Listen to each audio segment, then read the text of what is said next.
Welcome to the series of how to become a trainer. Today topic, what not to do. if you want to become a trainer. So first thing మీరు trainer అవ్వాలంటే చేయాల్సింది, చాలా మంది trainers ladies తో దొరికిందే chance కదా అని తెచ్చేయడానికి try చేస్తూ ఉంటారు.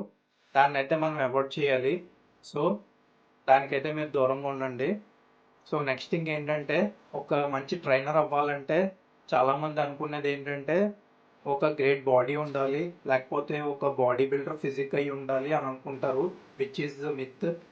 మీకు ఒక మంచి ట్రైనర్ అవ్వాలనుకుంటే ఫస్ట్ మీరు యావరేజ్ బాడీ ఉన్నా, లేకపోతే అసలు బాడీ లేకపోయినా పర్లేదు, కానీ నాలెడ్జ్ని అయితే గ్రో చేసుకోవాలి. కన్సిస్టెన్సీగా జిమ్కి వెళ్తూ ఉండాలి.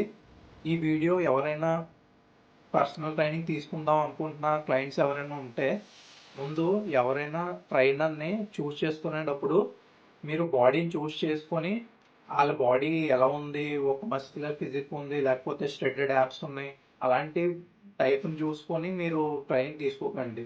మెయిన్ వాళ్ళకి ఎంత నాలెడ్జ్ ఉంది, ఎన్ని ఇయర్స్ ఆఫ్ జిమ్ ఎక్స్పీరియన్స్ ఉంది, దాన్ని బేస్ చేసుకొని మీరు పర్సనల్ ట్రైనింగ్ తీసుకోండి.